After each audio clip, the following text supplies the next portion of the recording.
A very good evening, everybody, and it is finally here in Gulf Harbour. This is Gulf Harbour Radio, ZRH286, Patricia and David. We're going to have the most remarkably quick net tonight because we've got Kaya arrived in New Caledonia this morning and just trying to get my paperwork messed here. Rhapsody has arrived in Minerva. So we've got nobody that has been checking in that is still on passage.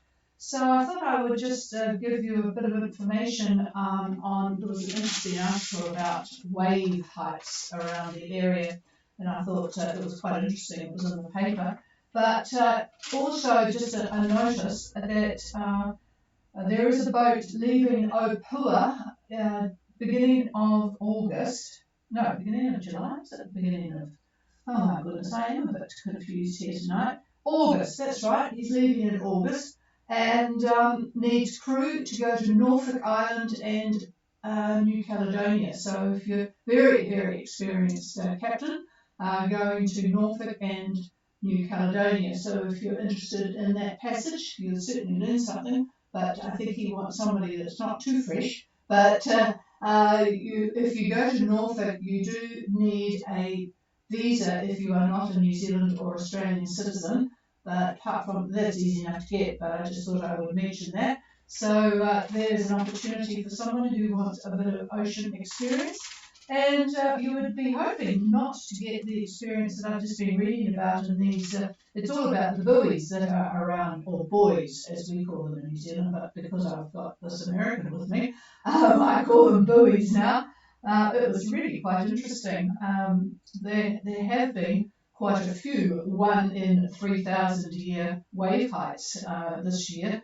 And in fact, during February, when we had extratropical cyclone Gabrielle, there was a buoy stationed off the coast of Whangarei, and the maximum height was 10 metres. Can you imagine hopping out for a little bit of a sail in 10 metres seas? And significant wave heights were over 6 metres. There's two measures that they have. Maximum wave height obviously is the one of the highest that it gets to, but the significant wave height is the average measurement of the largest third of the waves. So they look at all the waves in the largest third of them, they average out, and that's the significant wave height.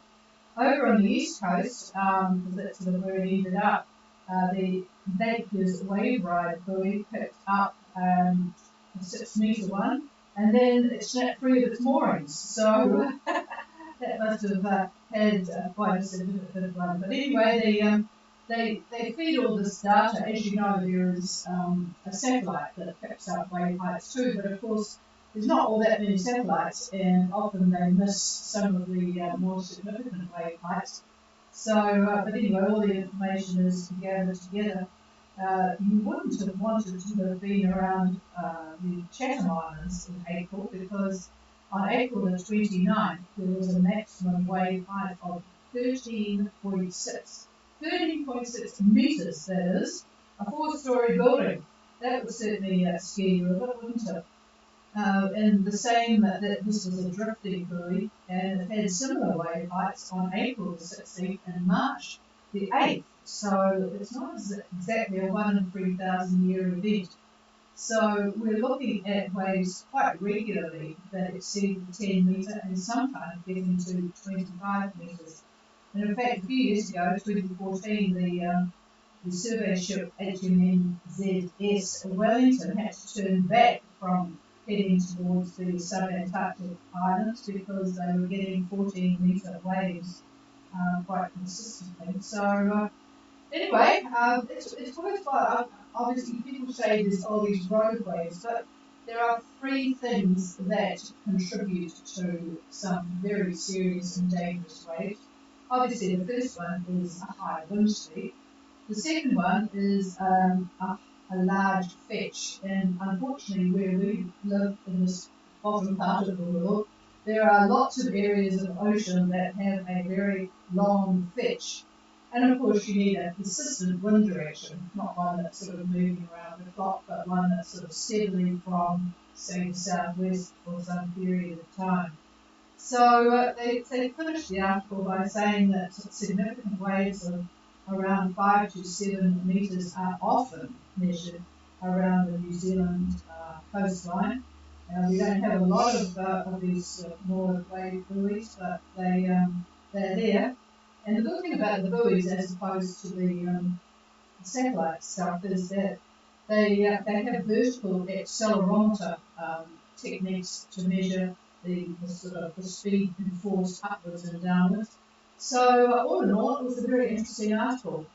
Sort of put me off by heading out into the ocean actually, but there's nobody out there at the moment, so we know that that wouldn't scare you off. Anyway, I thought even though we don't have any boats on passage at the moment, although there are some, and might be listening, David is going to give a bit of an update on what's happening in the Southeast Pacific. All right, good evening. Yeah, a lot of activity in the tropics at the moment, a lot of convective activity. By that I mean troughs, fronts, and that equals rain, cloud, etc., etc. We have a nasty low that has formed, and it's just to the north of New Zealand. Actually, if you draw a line between Fiji and New Zealand, it's right along that line.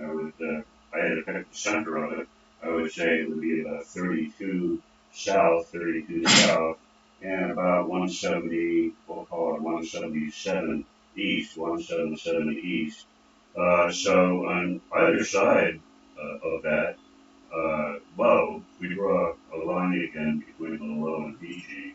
To the right of that line, the winds are going to be coming from basically a different direction from the winds on the other side of the axis. So depending upon where you're going, if you, as an example, are going to New Caledonia, you have some fairly interesting winds coming out of the south to south-southeast, and that would give you a pretty good boost, except they're fairly strong. They're about 20 to 25 knots. However, if you were, say you were on run line, say you were right on the date line, and you were at about 25 south, those winds are going to be out of the north, and that's not very good. Now, as far as troughs, fronts, and so forth, we have a fairly active one that runs from Tokelau right through Samoa, goes right down through Niue, and southward from there. And now we have another one that runs from the Coral Sea that takes into the lower half of the Solomon Islands, runs right over Rotuma, and it clips the northern part of Fiji, and it goes right through Tonga, and it continues on to the southeast. And the last one to talk about, which is fairly active, is a quasi-stationary front that runs from Vanuatu, actually just a little bit west of Vanuatu, goes right through the center of Vanuatu, goes southeast. It would lie, say, south of Candabu. If you were to draw a line due south from Candabu, I would say that line would be at roughly 22 south, maybe 177 east. Anyhow, that continues on to the southeast, and the cloud is fairly wide. The cloud from that joins up with the cloud from the trough that's over Tonga and Rotuma. So we have cloud all the way from, say, Rotuma, Wallace, and Futuna, all the way down to actually Minerva Reef. And Minerva has got cloud as well. So there you go. And that's really the big picture for the Southwest Pacific.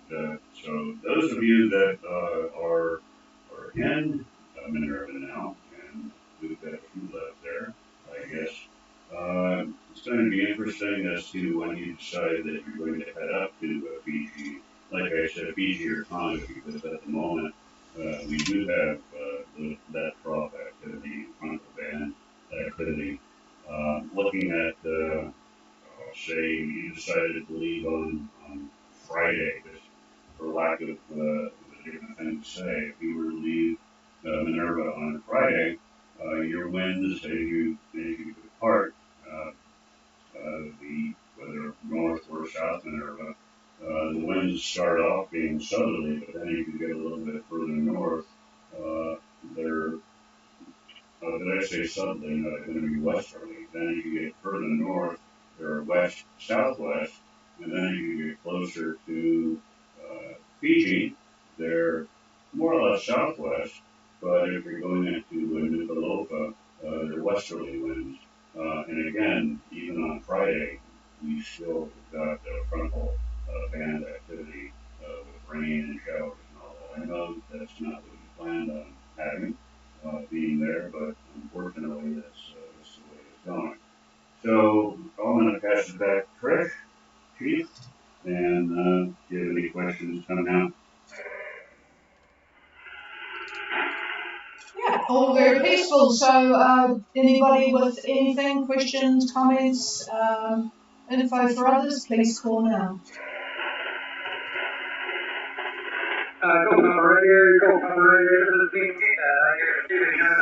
I certainly am, and hello to you, Vendetta. We haven't heard you for a while. Have you been enjoying it where you are? Over? Yes, beautiful. We're just on the top of Big River, taking up and looking tomorrow to get off towards maybe butter ride cattle. And we were just wondering what the forecast is likely to be like. We think it's going to be light wind, which would be pretty pleasant. Not there, going over. But I just wondered one thing that's all. Okay, yeah, it's interesting that you've commented on light winds because there's quite a lot of activity up there at the moment. He's just having a look, and I presume you'll also check with the Fiji net folk. But yep, I know there's a couple of boats will probably be looking at doing much the same thing over the next few days to meet people that are in Minerva at the moment, coming up to there. So I'll just pass the microphone when he is ready, which is probably about now. You can listen to his cogitations as he looks at things. Stand by. Well, the basic winds are going to be east to southeast, about 15 to 20, going through Batui Rock. And with the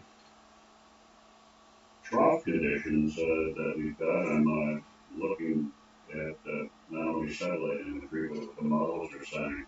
You're definitely going to have some squalls going through there as well. So the 15 to 20 is just sort of a mean wind, but you could have gusts that are higher than that.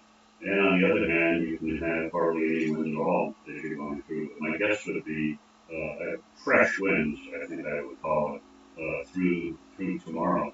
I assume tomorrow is when you're planning on doing this over? It's what he said.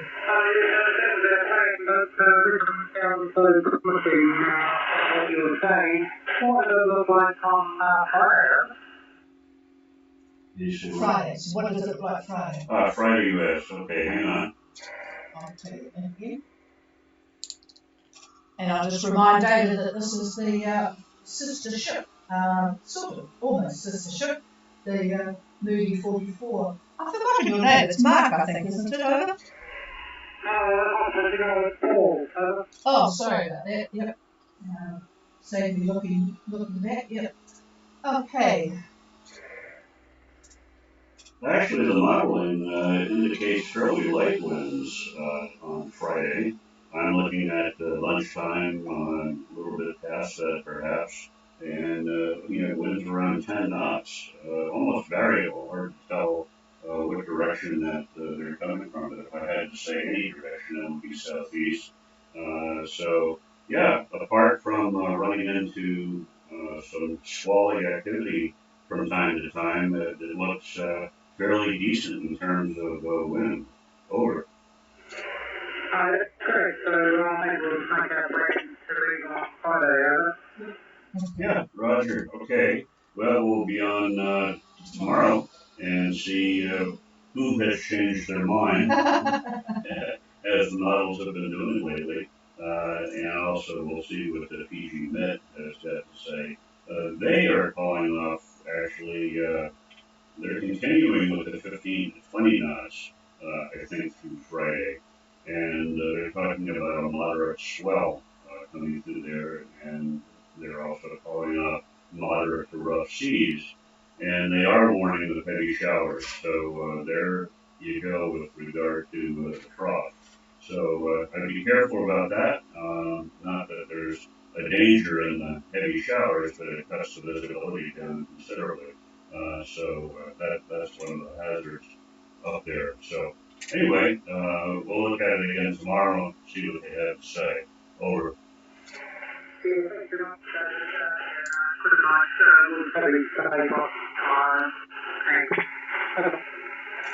Yeah, it's an interesting pass, that one. It sort of can be a little bit sort of boisterous. So, yeah, you need visibility. Okay, clear with Vendetta. Hello to all on board. And is there anybody else? No, nothing heard, so we'll leave you all in peace tonight. Presumably they're a bit of enjoyment in Minerva. The frontal system is sort of above you, so you haven't had the worst of it. But for folk in the southern parts of Fiji are probably not sunbathing. We'll be back again tomorrow night, same time, same place. And if you want anything, ghradio@extra.co.nz. Have a good night, everybody. Cheers. Yes. That was perfect. Okay. I'm shutting down, and I'm shutting.